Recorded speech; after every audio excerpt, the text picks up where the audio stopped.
আপনি আমি ইন্তেকাল করলে অনেকে রাতে দেখতে আসবে না। কেন জানেন? রাতে ভয় পাবে বলে। আর আপনি অহংকার দেখাচ্ছেন মানুষকে। আপনি অহংকার দেখিয়ে মানুষকে মিথ্যা অপবাদ চাপিয়ে দিচ্ছেন। আপনি আপনার অহংকারের জোরে অনেকখানি জায়গা দখল করে নিয়েছেন। আপনি মানুষেরকে মিথ্যা অপবাদে ফাঁসিয়ে দিয়েছেন। আপনি জায়গা লুট করে খাচ্ছেন।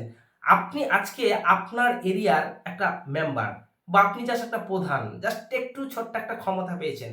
আপনি এই ক্ষমতার বলে কতখানি যে পৃষ্ঠা উল্টিয়েছেন সেটা আপনি ভালো করে জানেন।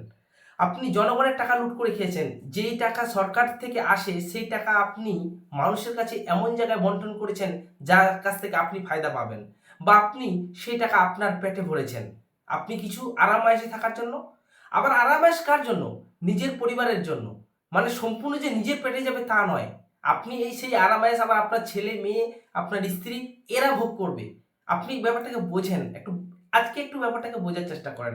আপনি যে টাকা কামাইটা করছেন, শুধু আপনি যে একাই ভোগ করছেন তা নয়। আপনার পিছনে আরো কেউ রয়েছে।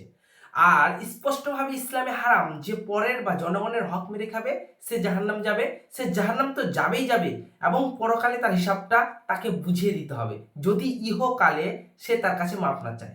কথাটাকে বুঝবেন? সে যদি তার কাছে মাপ না চায়, তার মানে আপনি যদি কোনো কিছু কারো যদি জনগণের হকটা মেরে খান, তাহলে তার কাছে গিয়ে আপনাকে মাপ চাইতে হবে। এমনটা নয় যে আপনি হজ করতে গিয়ে কাবা শরীফ ধরে আছেন, আপনি সেখানে ধরে আপনি একদম লাগাতার দোয়া করছেন যে আল্লাহ আমাকে মাফ করে দিন, আমি জনগণের হক মেরে খেয়েছি। জি না, আপনাকে তার কাছে গিয়ে মাপ চাইতে হবে। এতটা সহজ নয়। আপনি নিজেকে যেভাবে চালাচ্ছেন, আপনার যে শরীর যে সিস্টেম, আপনি আপনার এডুকেশন সিস্টেম, আপনি আপনার চলন্ত গতি যেভাবে চালাচ্ছেন, এইভাবে অতটা সহজ নয়। আপনি যেটাকে মনে করছেন যে এইভাবেই মনে হয় দুনিয়া চলবে, এটাই মনে হয় ইসলাম। জি দুঃখিত, দুঃখিত, আপনাকে আমি বলতে বাধ্য হচ্ছি। আপনার চলন্ত গতি থামান, আপনার মনের ভাবনা চিন্তা একটু থামান, একটু বুঝুন, একটু ওয়েট করুন, একটু দেখুন, পরিবেশটাকে একটু দেখুন যে আপনার আশেপাশে কি হচ্ছে আর আপনি বা এই দুনিয়াতে কি জন্য এসেছেন। সর্বপ্রথম জানতে হবে যে আপনি এই দুনিয়াতে এসেছেন কি জন্য, আপনাকে কে পাঠিয়েছে আর কি উদ্দেশ্যে পাঠিয়েছে, বা আপনারই বা উদ্দেশ্য কি। আপনার আপনি জাস্ট দুটো ক্ষমতা পেয়েছেন, আপনি এই ক্ষমতার জোরে আপনি একটা মিথ্যাকে সত্য পরিণত করে দিলেন। মানে আপনি কে হে? আপনি কে হে? আপনি মিথ্যাকে সত্য পরিণত করে দিলেন। একটা ভালো লোক, আপনি তার উপর মিথ্যা চাপিয়ে দিচ্ছেন, আপনি তার উপর মিথ্যা অপবাদ চাপিয়ে দিয়ে তাকে জেলে বন্দি করে দিয়েছেন, বা তাকে এমন একটা শাস্তি দিয়েছেন যে সে শাস্তির যোগ্য না। আপনি এমন একজনকে বাঁচিয়েছেন যে হয়তো আপনার স্বার্থের জন্য কিছু বলে, বা যে আপনি যার কাছ থেকে স্বার্থ পান আপনি তাকে বাঁচিয়েছেন জাস্ট কিছু অর্থের জন্য বা কিছু আপনার স্বার্থের জন্য। আপনি আপনার কলমের জোরে আপনি ভুলকে সত্য করে দিয়েছেন। আশ্চর্য বিষয়, এই হিসাব কিন্তু আপনাকে দিতে হবে। আপনি কি মনে করেছেন, আপনি কি মনে করে নিয়েছেন যে এইভাবে আপনার ইসলাম চলবে, আবার নিজেকে ইসলাম দাবি করেন? আপনি সকালে জনগণের হক একদম দেখে খেয়ে নিলেন।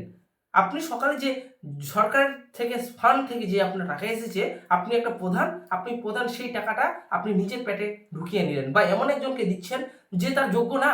আপনি একটা পলিথিন দিচ্ছেন, যে পলিথিনটা তার যোগ্য না। আপনি এমন একজনকে বাড়ি দিচ্ছেন, সরকারি বাড়ি, যে এমন একজনকে দিচ্ছেন যে তার যোগ্য না। আপনি জাস্ট কিছু অর্থের জন্য আপনি সেই তাকে বা সেই সরকারি পরিষেবাটা তাকে দিচ্ছেন যেটা তার যোগ্য ছিল না। সেখানে আপনি এই যে একটা গরিবের হক মেরে খেলেন। আপনি কি মনে করেছেন? আপনি মনে করেছেন যে আমি ৫ ওয়াক্ত সালাত আদায় করে নেব, আল্লাহর কাছে দোয়া চেয়ে নেব আর আপনি জান্নাত চলে যাবেন? জান্নাত এতটা সহজ হয়ে গেল? আপনি মসজিদে এসে আজান দিচ্ছেন, আপনি মসজিদে এসে সালাত আদায় করছেন। ঠিক তার কিছুক্ষণ আগে আপনি দেখেন একটা জনগণের হক মেরে খেয়ে নিয়েছেন। আপনি দেখেন রাস্তা পথে আপনি যেতে যেতে এমন রাস্তায় গন্ডগোল লেগেছে, বা এমন একটা করেছেন, আপনি বাড়িটা এমনভাবে দিয়েছেন যে আপনার রাস্তার ধারে জায়গাটার আপনি জায়গা দখল করে নিয়েছেন। যেখানে তো আমাদের স্পষ্ট হাদিস একদম প্রাপ্য যে জায়গা নিয়ে যেখানে গন্ডগোল হবে, রাস্তা নিয়ে যেখানে গন্ডগোল হবে, সেখানে আপনাকে ডবল জায়গা দিতে হবে। আপনাকে ডবল জায়গা দিতে হবে। যেখানে এক হাতে প্রবলেম সেখানে আপনি ২ হাত জায়গা দিবেন। আপনি কি করছেন? আপনি জনগণের হক মেরে খাচ্ছেন। আপনি রাস্তাটাকে নিজের আয়ত্তের জন্য, নিজের কিছুটা স্বার্থ হাসিলের জন্য আপনি রাস্তা দখল করে নিচ্ছেন। এতখানি আপনার সাহস বেড়ে গেছে? আপনি নিজেকে এত বড় মনে করে নিয়েছেন? আপনি কি জানেন না যে ইন্তেকাল হওয়ার পর আপনাদেরকে আমাদেরকে সবাইকেই সেই কবরে যেতে হবে? আপনাদের আর আমাদের ইন্তেকাল হবে এমনটাও নয় যে আপনি যদি মনে করেন যে ইন্তেকাল হবে না, এটাও ভুল আপনার ভাবনা চিন্তা। আপনি এমন কোনো টেকনোলজিও আবিষ্কার করতে পারবেন না, এটা চ্যালেঞ্জ থাকলো। আপনি এমন কোনো টেকনোলজি আবিষ্কার করতে পারবেন না, আল্লাহ পুরোপুরিভাবে চ্যালেঞ্জ দিয়েছে, তুমি যদি করতে পারো তো করে দেখাও। তুমি মৃত্যুকে কোনোদিন আটকাতে পারবে না। সুতরাং মৃত্যু একদিন হবেই হবে। আর সেদিন তোমার সেই ক্ষমতা থাকবে না। সেই ক্ষমতার জোরে যে তুমি জায়গা দখল করে নিয়েছিল সেই জায়গাও তোমার থাকবে না, না তোমার টাকা থাকবে, না তোমার স্ত্রী থাকবে, তখন তো কেউ থাকবে না। তখন আপনি কি করবেন জাস্ট একটু ভাবুন। আর আপনি ভেবে নিয়েন না যে আপনার ইন্তেকালটা খুব দূরে, কারণ দিন দিন আপনার ইন্তেকালের দিকে আপনি এগিয়ে আসছেন। আপনি ভেবে নিয়েন না যে আজকে আছি, আমি 10 বছর পর হয়তো মরবো, এমনটা ভাবে নিয়েন না। আজকে আছেন, কালকে আপনি নাও থাকতে পারেন। এখন আছেন, একটু পরে নাও থাকতে পারেন। আসরের সলাত আদায় করেছেন, মাগরিবের সলাত আপনার আমার ভাগ্যে নাও জুটতে পারে। এটাই হচ্ছে চূড়ান্ত। সুতরাং আপনি নিজেকে একটা ক্ষমতাবান বা নিজেকে একটা বিশাল বড় নেতা বা নিজেকে একটা বিশাল বড় মন্ত্রী মনে করে কলমের শাইনে মিথ্যাকে সত্য বানিয়ে দিলেন। আপনাকে এর জবাব কিন্তু কঠিনভাবে দিতে হবে।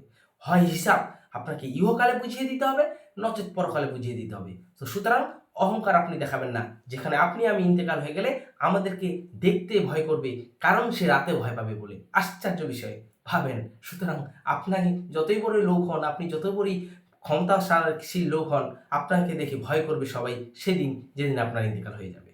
প্রিয় দর্শক, এই বিষয়গুলোকে বোঝার চেষ্টা করবেন, নচেত আপনারা আর আমাকে হিসাবটাকে সঠিকভাবে বুঝিয়ে দিতে না পারলে জাহান্নাম আমাদের জন্য অপেক্ষা করছে। আশা করি আপনারা বুঝতে পেরেছেন। আসসালামু আলাইকুম আ রহমতুল্লাহি আ বারাকাতুহু। কারণ যা হবে স্পষ্ট হবে।